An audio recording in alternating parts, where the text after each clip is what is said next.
3 बेटियां और मेरे 2 बेटे हैं, वो भी एजुकेशन हासिल कर रहे हैं। उनको नहीं पता कि मैं यहाँ पे ये जोकर काम कर रहा हूँ। उनको मैंने कहा है कि मैं चौकीदारा कर रहा हूँ, उनसे चोरी ये काम कर रहा हूँ। किसी को घर में पता नहीं है। मेरी बीवी को मैंने बताया था तो वो रोना शुरू हो गई। तो मैंने कहा कि आपकी हेल्प करना चाह रहा हूँ, बच्चे भूखे नहीं देखे जाते। पेंट कॉन्ट्रैक्टर रहा हूँ, अच्छा कारीगर था मैं। ठेकेदारी में मुझे काफ़ी क्राइसिस आए, फिर मैं दिहाड़ियाँ करता रहा हूँ। ये फ्रैक्चर हो गए थे मेरे एक ट्रक के साथ। किराए पे रह रहा हूँ, क्राइसिस बहुत ज़्यादा आ गए थे। मैंने स्कॉलरशिप हासिल की हुई है। मजहबी मैं टीचर रहा हूँ। डोनेशन होती थी, मैं लोगों को बांटता था, राशन भी बांटे हैं, कपड़े भी बांटे हैं। अस्सलाम वालेकुम, आप देख रहे हैं लीडर टीवी और मैं हूं एनी फैसल। और इस टाइम मैं मौजूद हूं एक ऐसे इंसान के साथ जो पाकिस्तान का पॉजिटिव फेस है। ये हंसते मुस्कुराते चेहरे, बच्चों को हंसाने वाले चेहरे हम लोगों को दूर से तो बहुत मज़े के लगते हैं, बहुत कलरफुल लगते हैं। इनकी ज़िंदगी में बहुत से रंग नज़र आते हैं, लेकिन असल में इनकी ज़िंदगी क्या होती है, असल में इनकी ज़िंदगी की क्या मजबूरियाँ होती हैं जो एक इंसान को यहाँ तक ले आती है। वो सिर्फ ये जानता है कि जी मैंने लोगों को किस तरह मुस्कुराते हुए देखना है, लेकिन कभी किसी ने ये सोचा है कि इन लोगों की अपनी ज़िंदगी में कितनी अजियतें हैं, कितने दुख हैं। आज हमारे साथ जो ये खूबसूरत सा एक जोकर मौजूद है जिसको बच्चे देख के बहुत खुश होते हैं, इनसे पूछेंगे इनकी ज़िंदगी की असल कहानी। ये व्हील चेयर पर मौजूद हैं, लेकिन अपने बच्चों की खातिर आज लोगों में खुशियाँ बिखेरते हुए नज़र आ रहे हैं। ऐसी क्या मजबूरी बनी कि इनको इस तरह के लिबास में, इस तरह के रूप में लोगों के सामने आना पड़ा, वो हम इन्हीं से पूछेंगे। अस्सलाम वालेकुम। जी वालेकुम सलाम। क्या हाल है आपका? जी मैं ठीक हूँ, आप ठीक है? अल्हम्दुलिल्लाह। कब से है यहाँ पे? जी मैक्सिमम 8-9 माह हो गए मुझे। इससे पहले क्या करते थे? इससे पहले मैंने पेंट कॉन्ट्रैक्टर रहा हूँ, अच्छा कारीगर था मैं। जब ठेकेदारी में मुझे काफ़ी क्राइसिस आए, फिर मैं दिहाड़ियाँ करता रहा हूँ और पेंट पॉलिश का डिको का मैं बहुत अच्छा कारीगर हूँ। तो अल्लाह का बड़ा शुक्र था। मैं ये फ्रैक्चर होने व्हील चेयर पे कैसे आए हैं, क्या हुआ था? ये फ्रैक्चर हो गए थे मेरे एक ट्रक के साथ। एक्सीडेंट हुआ था? जहाँ एक्सीडेंट हुआ था उससे मेरी 10-12 हड्डियाँ जो हैं ये फ्रैक्चर हुई। 2 मेजर थी, जो मेरे गुट दोनों टूट गए थे और ये पट शुरू में यही पता चला था कि ये 3-4 मेरे फ्रैक्चर हुए हैं, लेकिन इस पाँव की भी वो सारी हड्डियां नरम हो गई। 3 उंगलियां अभी तक बंद हैं, 4था साल शुरू है। ये भी गुट टूट गया था, ये भी टूट गया था। उस पाँव की 3 फिंगरें पाँव के सेंटर से टूट गई थी और एक अंगूठा मेरा टूट गया था। ये घुटना जो है, ये इतनी आधी इंच हड्डी जो है वो टूट के तो अंदर चली गई थी। तो मुझे इन चीज़ों का नहीं पता था कि मैं इतना ज़्यादा मेरे फ्रैक्चर हो गए। तो तब मेरे कुछ हालात बेहतर थे। मैं ये पट का और गुट का मैंने ऑपरेट करवाया था।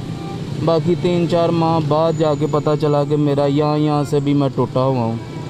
तो वो मैं इलाज ही नहीं करवा सका अपना, क्योंकि रेंटेड पीपल हूँ, किराए पे रह रहा हूँ और क्राइसिस बहुत ज़्यादा आ गए थे कि उसके बाद 3 साल मैं ऑपरेशन करवा ही नहीं सका। कितने बच्चे हैं आपके? मेरे बच्चे 3 बेटियाँ और मेरे 2 बेटे हैं, वो भी एजुकेशन हासिल कर रहे हैं।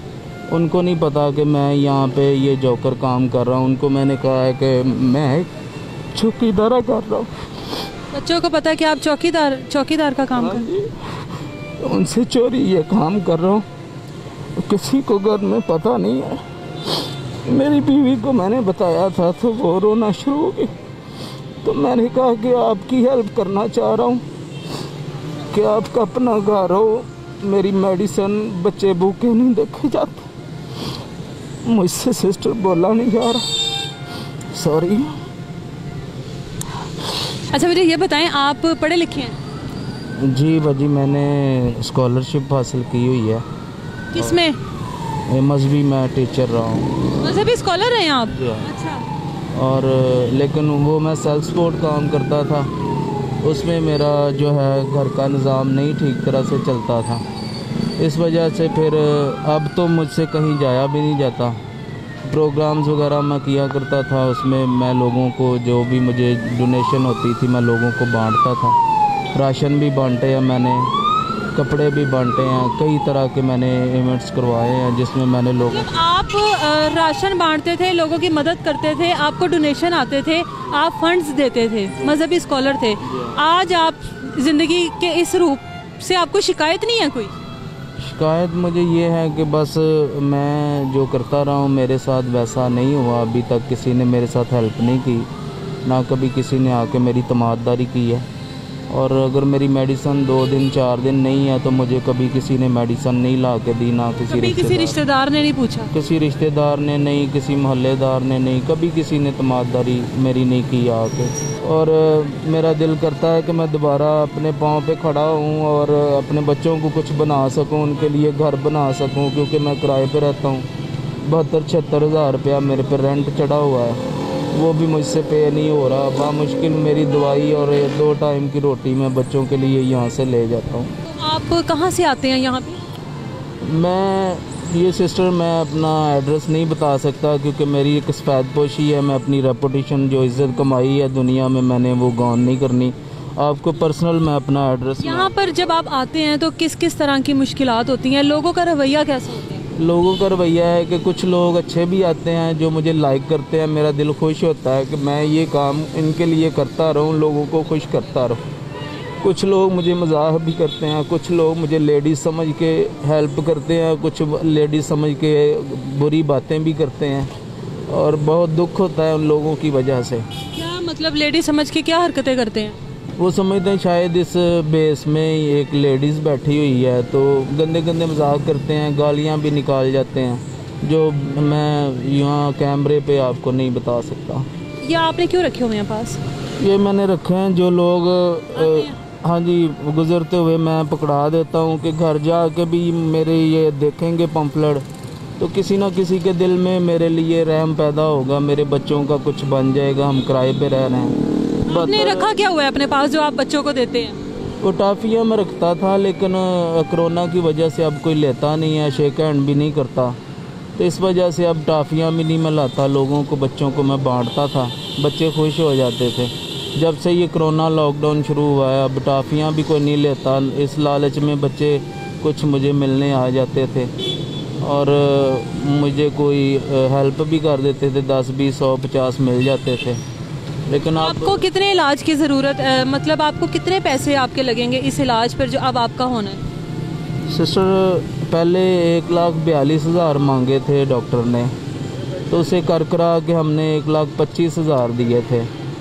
तो वो भी जिस बंदे की वसादत से हुआ था या मुझे रोड पे ही मिला था, मैं उसका भी शुक्रगुज़ार हूँ जिन्होंने मेरी मदद की।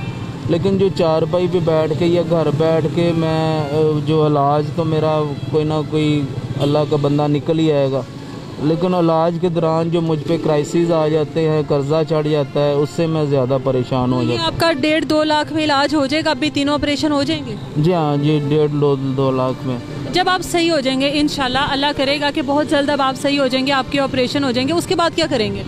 उसके बाद तो मैं पहले भी पेंट पॉलिश का काम वही करेंगे। लेकिन जिन लोगों की वजह से मुझे यहाँ प्यार मिला है, मैं उन लोगों की वजह से मैं चाहता हूँ कि मैं कंटिन्यू ये आप बिखेरते रहना चाहते हैं। हाँ जी जी, मैं उन लोगों के लिए मैं चाहता हूँ कि यहाँ आता जाता रहूँ। या गाड़ियों पे भी लोग आते हैं जो मुझसे प्यार करते हैं, उनके बच्चे प्यार करते हैं और मेरे पास 15 मिनट 10 मिनट खड़े होके भी जाते हैं, मेरे साथ दुख सुख करते हैं। इन लोगों की वजह से मुझे बहुत प्यार मिलता है। ये इन्होंने उठाया हुआ था कि इनको हेल्प की ज़रूरत है और इनके 3 ऑपरेशन है। इस टाइम भी ये व्हील चेयर पर हैं। ये एक इन्होंने बड़ी अच्छी बात की कि हर इंसान की इज़्ज़त होती है, हर इंसान की कोई ना कोई औकात होती है। सड़क पर अगर आ गए हैं और इस रूप में आ गए तो इसका ये मतलब हरगिज़ नहीं है कि कोई भी आए और इनको बेइज्जत करके चला जाए।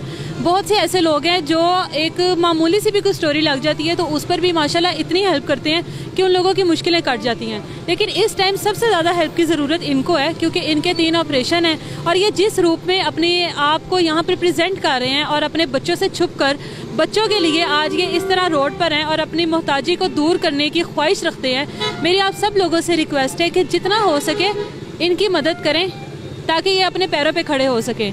लेकिन ये अगर अपने पैरों पे खड़े हो भी जाएंगे उसके बाद भी रात के टाइम पर ये यहाँ पर आकर छोटे मासूम बच्चों में ऐसी मुस्कुराहटें बिखेरेंगे, लेकिन अपने घर वालों के लिए और बहुत कुछ कर सकेंगे। मुझे इजाज़त दीजिए, इनका नंबर हमारी स्क्रीन पर चल रहा है, जितना हो सके दिल खोल के इनकी मदद कीजिएगा। अपना ख्याल रखिएगा। अल्लाह हाफ़िज़।